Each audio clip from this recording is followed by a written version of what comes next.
why I didn't divide my tubers. And the simple fact is, you don't have to divide your dahlia tubers. What I'm going to do now is I'm going to do cuttings, which is super easy and I think much, much simpler than dividing your tubers, personally. So I'm going to do that now. I've got two plants I'm going to do it with. I've got my mystery dahlia. And the reason I'm doing it with that one is because I love that dahlia and I want more of them. But I don't know what type it is, so I can't buy any more of it.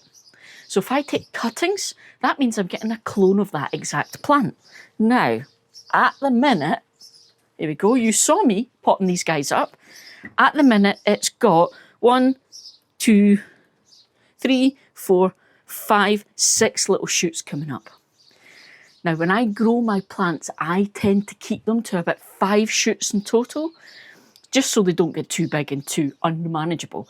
So I can risk taking a wee cutting here. So we're going to do it with this one. So what we need then, a very, very sharp knife, a dibber so you can make holes. I've got a pot that's got incredibly gritty compost in it. Now, you don't need compost at all. It could just be pure vermiculite in there. It's just something to hold the moisture, but also will drain quite easily. Now, the last thing's maybe a bit of a strange one. I've got some sandwich bags. Okay, that's going to be explained in a bit. As you can see, what's a bit different from what you might see from other videos like this on the internet is I've got an actual dahlia I'm growing in a pot. I haven't deliberately put these in shallow trays with the purpose of taking cuttings. I've just discovered I've got lots of shoots and I can take them. So that's why I don't have it in a flat tray. I do it a bit old-fashioned. I dig around and I get it that way, so like this. What I'm doing is I'm digging around the bottom of that shoot to where it touches the tuber. Okay, now that's important because when we take a cutting here, we're not just cutting that little shoot off. We're cutting that little shoot off and we're intending to cut it off with a little tiny bit of that tuber attached to the bottom. And that is the bit that it'll grow roots from, that little tiny, tiny sliver of tuber we're going to take.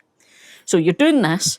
The purpose for doing this is you want to look and see where you've got one that looks easy to be able to get to it. Okay, now I've got a really big one here that I'm going to go for. Okay, now again, I'm just going to keep cleaning around so that I can see. I want to get right to the base. There we go. And it's good that you're seeing me do this. This is not a professional setup. This is probably very much like your setup at home.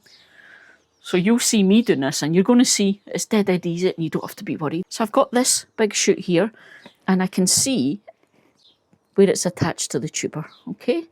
What I'm going to do is I'm just going to try and slice that away. Very simply. Like I said, sharp knife. I tend to do this with a few cuts. I go around the plant because I don't like to pull if it's not ready to come away yet. And there we go. So what you can see there is I've got the shoot and I've got this little bit of the tuber attached at the bottom, little bulbous bit. So that's it. Now here's another top tip. While I'm working on things, if I'm going to take more than one cutting, this one goes in a sandwich bag.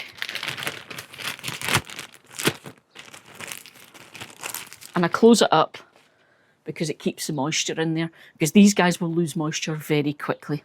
Now I'm going to see if I can take one more. Decide where I'm taking it from. I've got two together here. Can I get to them? Now this one might be a little bit harder because it's right in the crook of a tuber. So let me see. So again, very, very sharp knife. And I'm just in right underneath.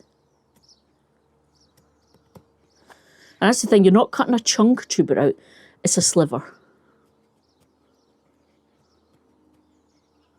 There we go. Same again.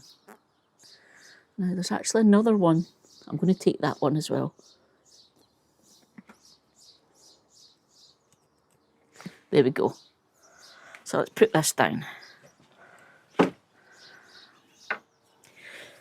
So I've now got 3 cuttings. This is the only sandwich bags I had left. So first thing I'm going to do then is I need a flat surface. And I'm going to clean these up, and that's super important. So what you can see here is it's got all of these leaves on it, okay? Now at the minute it has no roots, so it's no way to take up moisture. So what I'm going to do is I'm going to actually reduce the amount of leaf it has, because the leaves actually transpire moisture. So the plant actually loses moisture from its leaves. And when there's no little roots, that's not ideal. So I'm just going to reduce that. And the way I do it is all these leaves that are down the bottom of the stem, I'm taking them off, okay? Just cutting them right at the stem. Okay. And the same up here. Taking these big leaves off right at the stem. Okay, and it leaves this little grown tip and these two smaller leaves. Now, those leaves I will leave. If they were any bigger, I would actually cut them in half. But that is ready. So now, dibber, hole in the corner. Now the corner, I'll tell you about in a second, but then we're simply putting that into the hole. Now that's not big enough. You'll often see me being quite forceful with plants, but not with little cuttings. We don't want to damage that little end because we need that for the roots to develop.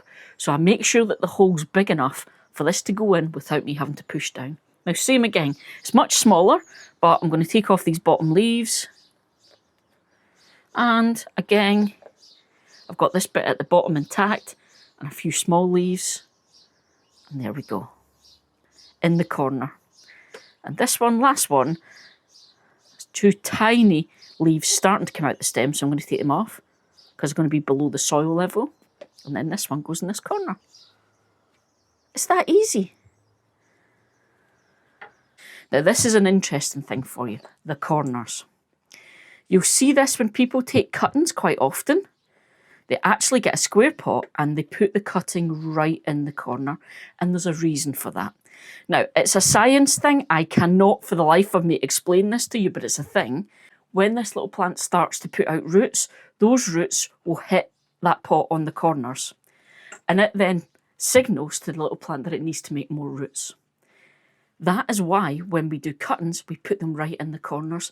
Now, I don't know the science behind that. I don't know why that happens. It's just a thing.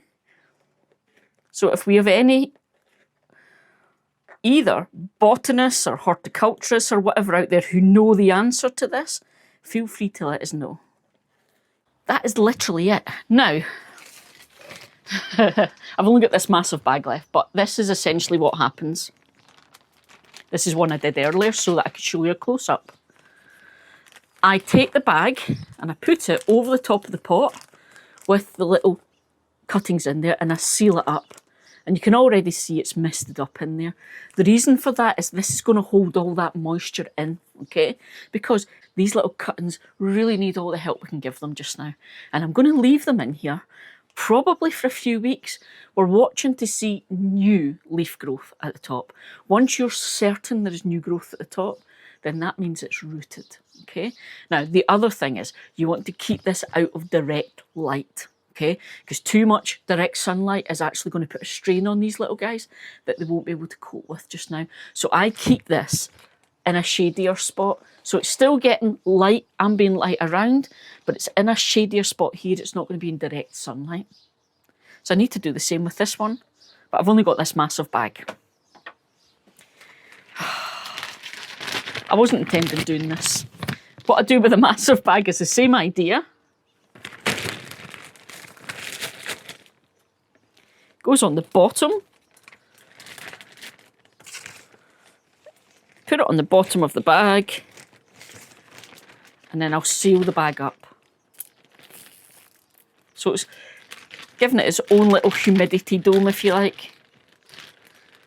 And there we go. And I'll put this over here as well. Be careful with sharp knives. So there we go, dahlia cuttings. How easy was that? Okay, so I'm going to do a bit more of this whole propagation thing in the coming weeks. So come back for that and we'll start looking at the spring propagation. So we'll start looking at how you propagate plants from that soft growth at the top. I've got you folks, and I'll see you then. See ya!